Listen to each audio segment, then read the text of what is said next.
Welcome and hello. This is a brand new podcast and it is called Let's Talk Dogs.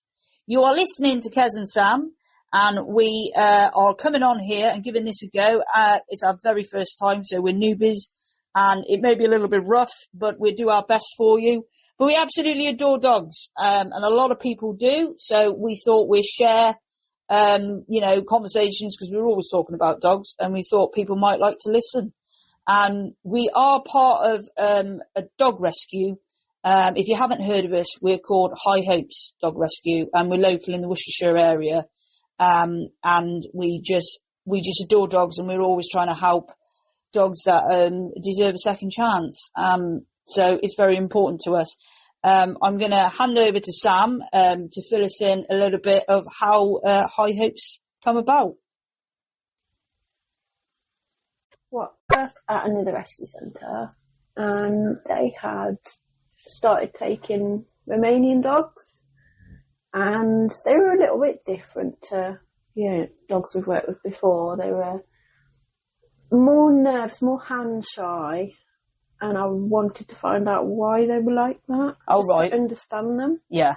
So I went with another rescue, a Michi dog rescue. I went to Romania with them and did a transport run and spent 5 days over there. Was it? I thought it was a bit. Wasn't only no, 5? No, it wasn't that long. And looked around their shelter, visited their new shelter, and just kind of helped me understand why they needed so much help. And then I remember you saying what you witnessed over there was quite the first horrific. Thing I saw when I got into Romania, past the border, was a dead dog in a bin bag on the side of the road, and that in a bin bag, half in, half out. Half. So someone had placed that. And that was the first. Through the sign for Romania and saw that. The sign of Romania next to Romania was just a little bit on. You just passed seriously. Romania. So that was that. And then we did manage to visit a public shelter, which is just, I thought I was prepared for it, but it was just horrific. Even talking about it now, it makes me tear up because it was awful. Really and was it a lot of dogs in one area? There was just, from my memory, there was 6 pens, and there was multiple dogs in each pen, and then there was the 3 at the back.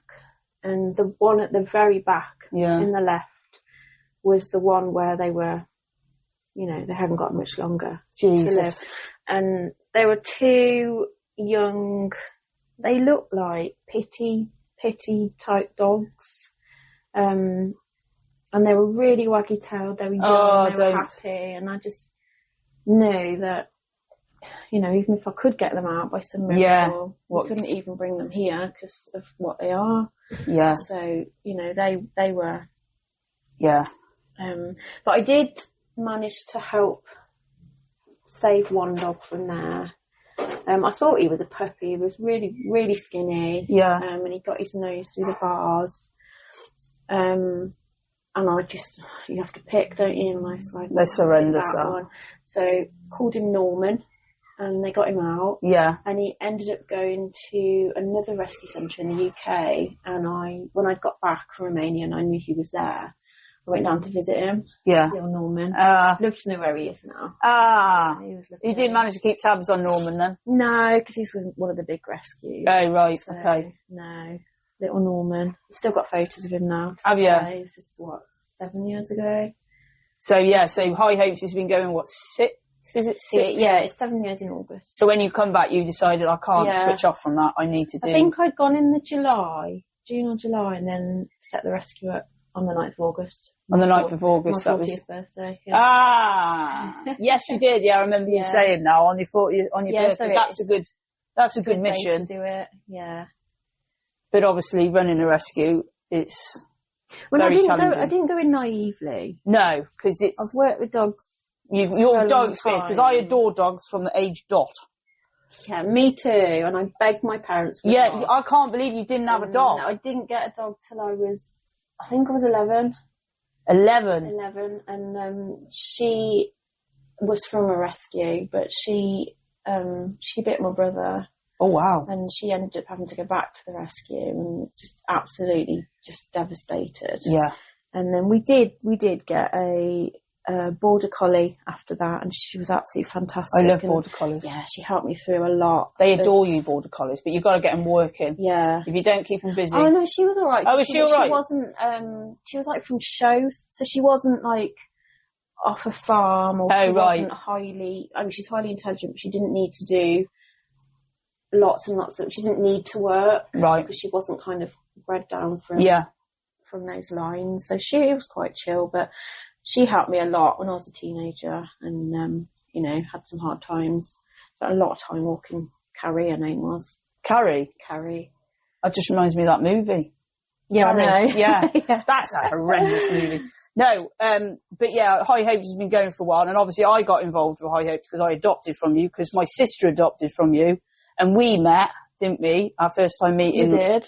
I had just lost my lovely Milo, my Jack Russell, and I was devastated, but I still came along and I was just in tears. I don't think it was a great start how we met, because I was just crying, and all I wanted was Milo, you know what I mean?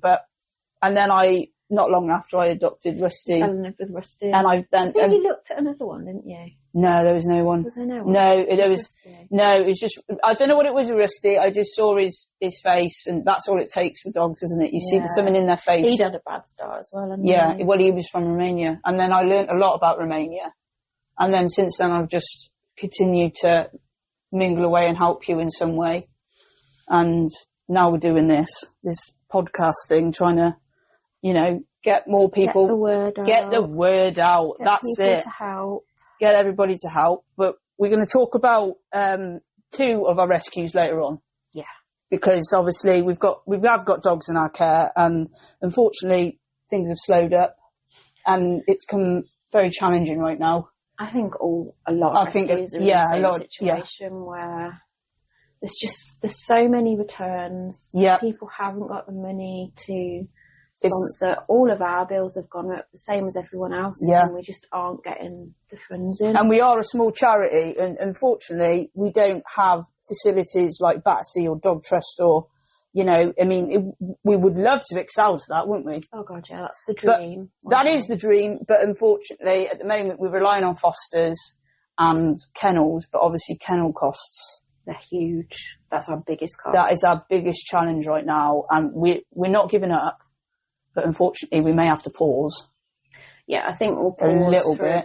It's the amount of returns, and when they've been returned, particularly if they've been returned more than once, on average, it takes them about 18 months to find a new home. Yeah, because that's a really long time. And they get more issues. They've got issues to start with, and then unfortunately, it can create more unsettling. I genuinely don't know what people think when they return their dog. I don't know what they think happens. Yeah. It's just like they return them and then just forget. Very few people ask about their dog after they've been returned. I mean, I did return my Guinness, but that was a different kettle of fish, and obviously I was more involved with High Hopes, so therefore I could stay in touch with what was going on. But you've got him back now. I've got him back. Luckily, circumstances I changed and managed to. But I will look at, you know, we've got to look at more on how to solve our situations. But at the moment, it's hard to see the silver lining, isn't it? Yeah. But we're looking at sponsors. We're going to be opening up sponsors. Yeah, we are. We're going to set up some sponsorship. So make it easier for people to sponsor and find out how we do that. Like particularly for long-term dogs like Moon and Gus, in kennels. Daisy, who never ever gets any. I know. I love Daisy. I don't know why. I love Daisy. And it's heartbreaking because it's 2.5 years in kennels. Yeah. And obviously we have to keep paying for that. As a pup. She went home as a pup. She's not the easiest dog in the world. Don't get me wrong, but I think there's a person out there for her somewhere. There's got to be. I mean, Nita waited 2 years to find a home, and she's just gone. I mean, all of them are special, but Luna is the special one. But we'll touch on Luna later, because that's the dog we're talking about today, and the other dog we're talking about today is going to be Baloo. Where is Baloo? Yeah. He's Sleeping. He's chilling. They've been on the field, and it's a warm day today, and so they're all tired. So I'm going to say they've got some fun facts, right? I'm going to ask. I looked up on internet some fun facts on Google. Google, that's your friend. You don't know. True fact. Well, I've looked them up. They better be true, because otherwise I've got this completely wrong. Okay. But I reckon you know this as well. I mean, a lot of people know this knowledge. Is dogs' sense of smell is at least 40 times better than ours. Yes. We all know that, don't we? Yes. And they do know that. And it's because there's areas of the cells in the brain that detect different smells around 40 times larger in dogs than humans. Wow. So I reckon there's smells I can't stand. But the smells that I can't stand, they like. Yeah. What? Do you know what I mean? I don't sniff that. No. My eyebrows are falling from my face. And yet they do. They sniff it. And they roll in it. Yeah, they roll. Fox. It's grim. Everyone can relate. Your dog rolls in that. That is a horrendous smell. It is a horrendous smell. It's Dora's favourite smell. I will look up why they do that. I will look up that. I don't know truly why they would actually why they would roll in that. But literally, and then what's the other one I got? Did you know that your dog could be left or right pawed? Did you know that? I did not know that. Yeah, apparently. And study shows that around that they do this, and you can find out this by giving them their favourite toy and seeing which paw they've used first. So you know when they chew on something, their paw goes over, doesn't it? Yeah. Which paw that is. Paw. So when Luna's in the van, which paw does she paw you with? Exactly. I don't think it's her right paw. I think it's her right paw. So does that mean she's right pawed? Maybe. We're gonna have I didn't realise that. I just thought they just... Yeah. Whichever. But do you know what I'm khaki-handed. I'm left and right. Ambidextrous is the right word. Is that the right word? Khaki-handed. Khaki-handed. I'm khaki-handed. And this one I didn't realise, right? How many muscles do you think's in their ears? Oh. In a dog's ear? I actually have no idea. It's 18 muscles that control their ears, yeah. Wow. And the muscles help move the ears for noise, big part of telling us how they feel, which is vital, which is another way of communicating to both dogs and humans. Wow. Which is, you make sense, because you've taught me a lot, especially with Guinness, about reading their ears and stuff. I know we can talk about body language another day, but literally tails, ears, it's a huge factor. There are some dogs, I find it quite easy to read most dogs, but there are some, like, for instance, Rotties. I love them. Yeah, I remember you saying you can't read. I can't, because they just don't. It'd be interesting to know if anyone's listening who's got a Rottie, if they could give us some feedback, if they can read their dog. I'm sure they can. Yeah, I was at Forest. I was looking at Forest Dog Rescue, and there was a Rottie in there, and she appeared friendly and lovely, and I was stroking her, and she just snapped at my face, and I was like, oh. And I didn't. You couldn't read that. No. Yeah. Normally you can read and you think, hang on a minute. You're gonna have she a went home and she's not aggressive or anything. There was just something that I didn't see that she didn't like. And yeah. My next door neighbour when I was a kid had a Rottweiler. She was lovely. Yeah, I think most of them are. But because you hear the reputation, I don't take any notice of that. No, but unfortunately there's people in the world that do. And that, there are. It's like that Staffy we saw down the road earlier. Oh God, yeah. Yeah, it wasn't the breed. There was a Staffy just loose on the road. We both stopped. We nearly went on for another mission of rescue. And went out to approach the dog, and the dog came to approach me, but she was really shaking, ears back, and I was like, I'm not gonna approach that dog. And it wasn't a breed, it was more like... It was just more the body language. Yeah, giving you the vibe. Yeah. Weren't giving you the vibe. Don't come near me. Don't go near if you get the vibe. I was trying to emergency reach for treats. Well, that was hopeless because the dog buggered off by the time I got them. Yeah, she went home anyway and it's all good. We followed, luckily they do, a lot of them, if they're out, they go back to where they come from. This is the one I've always been curious of, right? Ball obsessed. Yes. Why are dogs ball obsessed? And I reckon everyone can relate to this. I mean, especially my Rusty. But it's combination of instinct, apparently. So what it says here is the way they move the ball, especially throwing, triggers the prey drive. Which that would make sense, wouldn't it? but they keep coming back and they want to keep doing it. And it's like, I mean, for instance, the spaniels, it's like... Oh, your spaniels are nuts. They're working dogs, aren't they? Yeah, but you love it. They want the ball again. And apparently carrying. Dogs like this, like wolves, have strong instinct to carry prey, whether to return it to their pack or store it. Oh. So that makes sense why they're constantly carrying the ball. Yeah. Because Rusty, once we play ball on the field, he carries that ball all the way home. Does he? Yeah, he carries it all the way home. He only stops to drop it when he has that whoop whoop. I don't know what whoop whoop is. But I don't want to say it, but I think you get the gist. Yeah. What's a whoop whoop when it's at home? So yeah, but it makes it, because he carries it, and I thought surely that would, like, wouldn't you tire of carrying it? But they love it. It's part of their instinct to do it. Yeah, the other thing is they mouth, they sit there and they just constantly got it in their mouth and they're chewing on it. That is, the texture and shape of the ball can also satisfy the dog like a chew, which enhances their experience. Okay. Which is interesting because he's just constantly there with the ball. Bless him. Yeah. Like, it's just that ball, it's sogging wet. Soggy and disgusting. Yeah, and then they come and roll it on your lap. Yeah. And you're like, mate, I'm about to have my tea. What the hell? Get it off. And then you constantly lobbing it. The best one is when my dad falls asleep in the sofa. And he gives him the ball. And he gives him the ball, and he's sitting there patiently waiting for him. And he's like, you're not aware? He's fast a kip, snoring. You ain't getting that ball back. What you should do? You should, what's your little thing called? Your little ball thing. McBooth. What the? Hoover. Oh, my Hoover. What's he called? Marlene. You should train him to put it on top of Marlene. I would.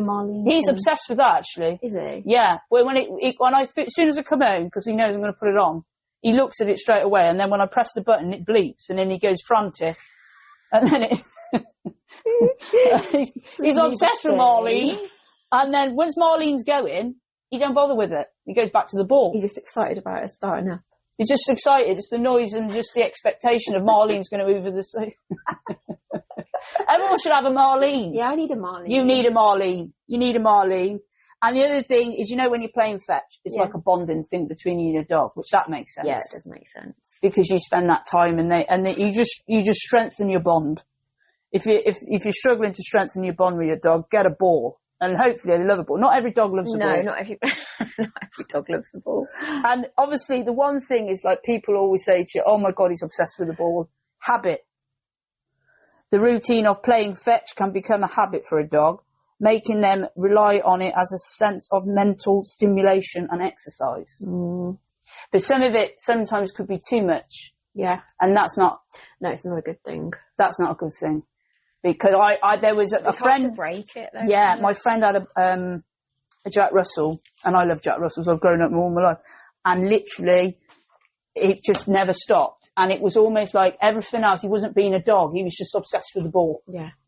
But I was walking, when you're walking down, a lot of people, I work for Waitrose, and I come across a lot of customers, and they always say, perfect dog. I have the perfect dog. Oh yes, we were talking about we was talking about this, and it got me thinking, is there such thing as a perfect dog? And to me, is it really necessary to have a perfect dog? Does it really matter? No, I've talked to quite a few people about this, because it's everybody's got their own opinion on it, and I think everybody thinks they've got the perfect dog. But then they turn around and said it's just shitted in the garden. Yeah, but I don't know what. Is it that we have to find the perfect person for the dog? Yeah, I reckon. Is there a perfect dog for every person? That's a good question. That is a good question. Do you have a perfect dog? I've never known to have a perfect dog, but that's never bothered me. No, I think that's it, isn't it? I think a lot of people go into taking a dog on and they have their idea of what it's going to be like and what they're going to do with it, and they're going to go to the park and it's all going to be lovely. Yeah.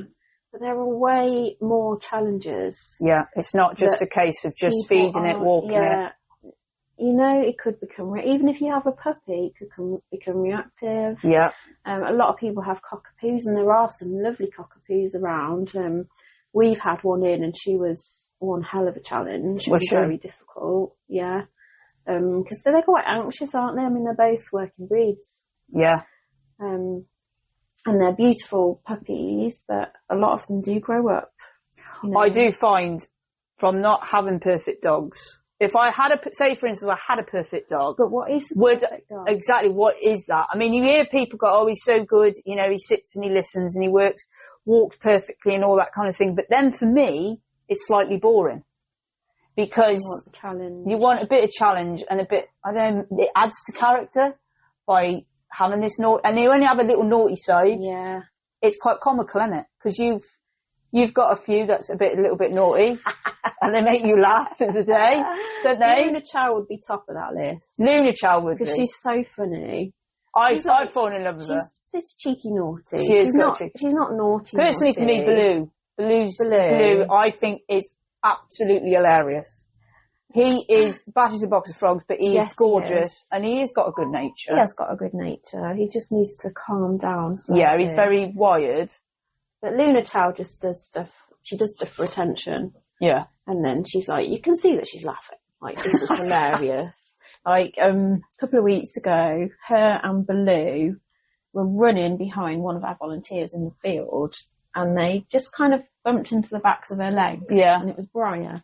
And she stood like this, and then she kind of turned where they'd knocked her. Yeah. And I was like, she's staying up, and then she kind of did a slow motion fall on the floor, and she was laughing. She was all right, she wasn't hurt. Yeah. Luna Chow jumps on her head, licks her to death all over. Then she does a little run off like this, throws herself on the floor, and it's almost like, I can do it too. I can do it. Right. Almost like mimicking what just happened. Yeah. She's just hilarious. She's so much fun. I think I do find by not having the perfect dog, you get a lot more out of it. And I've learned by not having perfect dogs, especially recently, because I've now got 3 dogs. And I've learned so much. I mean, obviously for you, Sam explained, but body language, I've learned lots. I have got 2 reactive dogs at home, one quite more complex than the other, but I've learned so much. And I feel like I know so much more. If I didn't have that, I wouldn't have that knowledge. Yeah. So in that way, spin it on a positive. Yeah, Guinness just I mean, obviously with Guinness, I would like it so it wouldn't be so hard. But then again, it is what it is. He is what he is. He is what he is. You can only do so much. Exactly. You can train them, help them to feel more secure, but you can't. I can't change it. The behaviour. I have a lot of people saying, well, is he ever going to be all right? And unfortunately, the answer to that is no. And there's probably a lot of people out there that will actually relate to that. There's a lot of people who are struggling with their dogs, and we know that. But try and spin a positive if you can. Yeah, I think a lot of people think that behaviourists are going to come in and fix the problem. Yeah, you know from working with Guinness how long it's taken, and it's a never-ending journey. It's always the same. Like the other day, walking in, everything fine. We saw someone from a distance, and we was on the other side of the road, and I gave him treats, and he cooperated. He kept his focus on me, and he was fine. He saw that person and that dog, but didn't react. But then a bit later on, we went down the road, and just round the corner, which is suddenly Scissor Dog. Too close. It was too close, and he jumped out, and we ended up going into the road. Oh no! And luckily, no cars were coming. And then I managed to, and luckily the other person was really understanding. And and then you think, and it's just, it's always going to happen, but it's just dealing with it. But then, you've got to be so aware of what's going on, but there are going to be times like that with Dora, because Dora's reactive and she's very large. She's large and she's strong. And we were crossing the road, kind of walking quite fast up the road away from that dog, because it was quite big and bouncy, and we knew she wouldn't like that. And then got just right round the corner, and there's this tiny little old Jack Russell, and I just stopped in my tracks, and the lady said, "Oh, don't worry, he's friendly," and I'm like, "Oh, she might not be." Yeah, so, you get that a lot. Yeah, so then, but then you're in a bit of a panic, so they're like on alert. Yeah. I think one of the hardest things is obviously if anyone has got reactive dogs, that I think the hardest thing is it really knocks you as your confidence, and you don't enjoy walking, and then you're thinking, I can't deal with this today, and it's so hard. I can relate to that. I've gone home in tears over my situation when I thought I've been making progress, and then all of a sudden, but I feel like I'm a lot stronger now because I've got more knowledge and how to help him, because every dog's different, like you say. I go to open fields a lot with Guinness, and I can just relax then, because I can see everybody come in. You need a mix of both, don't you? Because they do need that ongoing training.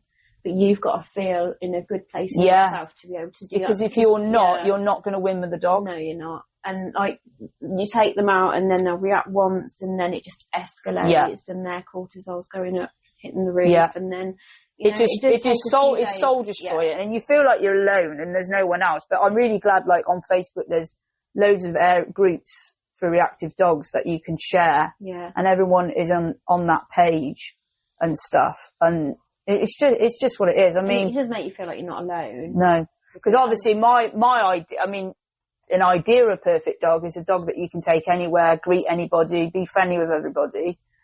But then I'm learning so much more by not having it. I don't think any of these would be that dog. I live with Rusty. But I never met him. No. And people do fall in love with a photo, but not every dog that they like the look of is going to be right. Yeah, for them. Like Amy, one of our volunteers, actually came in for Alice. Yes, I think I remember you saying. She's got 2 girls, and I think they must have been 11 and 9, or maybe a bit younger at the time, and Alice just wasn't the right dog for them. Not the dog for her. So we picked Palm for them, and I think 6 years later, she's doing fab, and Amy's gonna adopt another one. No, you're a bugger. I got 3 now, haven't I? It's all right. No, but yeah, Frankie is, she went through some real trauma, but I'm really glad that there's a solution. But we have got, which is a firm favourite with a lot of our volunteers at High Hopes, is Luna. Luna's, is it 2.5 now? Yeah, I think so. And she's been with us, getting on. She came back, I spoke to Dre about this, she came back at 9 months old, so she was still a puppy, and I can't remember the reasons why she came back. And I can't really remember, like, when she first came back. Oh, right. What her issues were. Because it's that long ago. That's the thing. It's that long ago. She's been with us that long. I remember Luna Chow coming back. Oh, you can 100%, remember Luna? Yeah. Not Luna. Not that Luna, though. But yeah, Luna, she's super lovely. But she's had no interest. Lovely. No, she had that guy when I stood out. That was heartbreaking. I got to tell you that. Didn't show up. They didn't show up for whatever reason. I don't know. You could have been in a car accident. Yeah, we don't know the reason. But the fact, we never got any we were heads up, and it was freezing cold. It was -3. It was -3. She had a dicky bow tie on. She was all pampered. She was all ready. Heartbreaking. Brush and. I mean, I have got on YouTube a video just talking about her, and you can always visit the sites to find out more about her. But we're baffled because obviously we've got to know her, and we don't understand why this dog just doesn't find anybody. And nobody. The weird thing is nobody asks. But nobody asks. And we share. No, that's true. Daisy's another as well. I don't understand Luna Chow. Luna Chow's lovely. I've not seen. Obviously, with Luna Chow, what was it? Why was she returned again? What was it? They wanted a child-friendly dog. Luna was in a foster home with children and was fine. She wasn't in that foster home for long though. Right. And then she went home, and it's a young couple, and I think one of their parents had adopted from us. So we kind of almost favoured them over other people that had come in because we knew that someone in the family had adopted, so they were kind of top of the list. She had quite a lot of people at that time. And she just, they said she bites everybody. She tries to bite everybody, and she's got a thing about hands, which they tried to use a fake hand to desensitise her with, and I've not heard that before. No, I've not heard that. So they said she bites everybody. So obviously bringing her in, we were very, very cautious. I put layers and layers of clothes on. Ready to be. All my clothes on, all my coats on, and walked her down and got her in and everything and let her settle. And in the first few days, we did have a few growls, and she was very unhappy and really took her time. I think the first time we brushed her, we did it through a gate. Yeah. And one person was holding the lead, one side of the gate, and obviously I was being very cautious and stuff. So it definitely took our time getting to know Luna. But we've advocated for Luna a lot. And she's so fluffy and she's a pretty dog and people automatically want to go up to her, put your hands all over her. But obviously... You've got to be there and you've got to be that person that says no. Yeah. Because we've taught her that unless she consents to it, no one's going to do that. She's got to come up to you. Yeah. It's like you don't really necessarily put your hand out for it. No. You always ask, and do that. I don't. And just, you've got to let them sniff your leg or sniff your smells, which is the sense of smells. And so I mean, if I did that to you, you wouldn't. She's got my hand in my face. No. That stinks. No, I'm joking. No, I'm joking. No, literally, Luna. But I've got to say, hand on heart, I've not had any issues with the girl. She's been beautiful. But she knows me now. I would never have. I'd stroke her and give her kisses now. But I still read her head, like, just in case she does come uncomfortable, give her space straight away. But I've not had that. She's never ever been aggressive. So how long has she been with us? I think it must be nearly 2.5 years. Yeah, it's a long time. But has she had any interest? Has she had any more? Nothing. No, nothing. I think a friend of Drea's came in asking about her, but it hasn't gone any further. She's very unique looking. I can't say the name of the breed that she's a part of. What can you say it? Which one is it? Luna Chow. You know the Chow Chow. Is it the Chow? Is it as simple as that? Yeah. Chow Chow. You having a laugh? Luna we're talking about now. Luna Chow. We've gone from Luna Chow to Luna. We've gone Luna's. Luna Chow. Are we talking about Luna or Luna Chow now? Luna Chow. Luna Chow. Right. Luna Chow. You keep pointing at Luna. I know. I keep pointing. It's because I'm looking at her. She's all asleep. She's so content. Luna Chow. I think if somebody came right up to her in her face and just tried to pet her, she'd give them a warning now. Yeah. But as an owner, when she goes home, they are going to have to continue to advocate. Yeah. And say no. It's okay to say no. Yeah. I mean, I do. But the thing is, you can go walkies and you can get the signs, can't you? That say, please don't pet. Just don't. I find it quite... Oh, do you? Yeah, because I have it for Little Boss. We had it for... I Nita. do have it... We had it for Nita and when we meet the dogs there. It just made people want to touch her more. Really? Yeah. That's mental. Yeah, and Nita's not really a doggy. No. Don't touch me, I'll bite you. Yeah. She's gone home and... she wasn't aggressive. It was just... No. And she never was aggressive. She used to nip me a lot, but never aggressive. But it's a play fight. You know, a few people can mistake that, can't they? Yeah. They think, they're biting, but actually it's like, when you see dogs play fight, they nip each other, don't they? That's what she used to do to me. And that's what she used to do, but literally. The only time it got hard, like really hard nipping, was at the gates to one of the fields we go to. Yeah. And she's got gates were a trigger for her, and she always bite the backs of my arms. Oh, right. And that hurts. Yeah, I can imagine. But at the other field, she's not too bad because she can jump through. Yeah. Jump through the gate, but it's just this big on it. There's obviously something. Gate. It's funny how there's obviously something there that maybe she's been through that's gone and triggered. But she's gone home and she's like a different dog. Yeah. We're all so happy and amazed, and we're just like fingers crossed. Yeah, she's a yard dog now. She loves it. It's a perfect life. There was a picture of which nearly literally got me quite emotional. Just her sitting on the window with her toy in a blanket, looking as happy as a Larry. And I just wish we could have that for every dog. And obviously, it's just time at the moment. I mean, Baloo, I absolutely love. I talked about him earlier. He's black, fluffy. How old is he? I want to say 2. I want to say 2 as well. Hang on.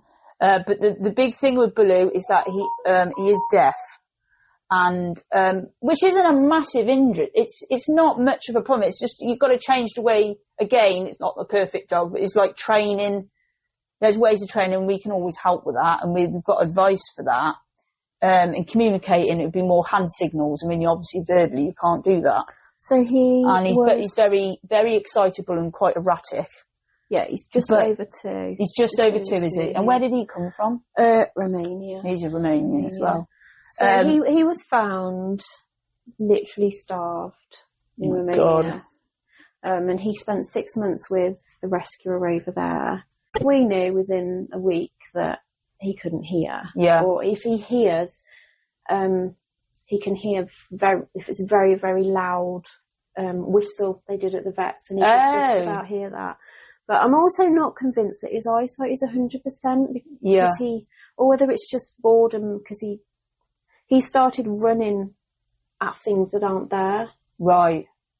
At the field, and it's quite odd. Maybe his shadows and... Maybe. But then we have tried testing his eyesight and he can, he was following my finger with a piece of grass, and then he's just, I think he needs a job. I think if he was in Romania, he'd probably be herding sheep or something, that kind of breed. So I think that's where the nipping comes from. Because he can be a bit nippy when he's excited. But it doesn't, it's excitable, isn't it? Yeah. And there is, But the main thing about Baloo is, because he's deaf, he is but more vocal than other dogs. He's not barking. I think now, the vibrations in vans and stuff. He does not like travelling. He's not very good in the car. He's not sick or anything. He just, my auntie's Pepsi, he went from one side of the car to the other.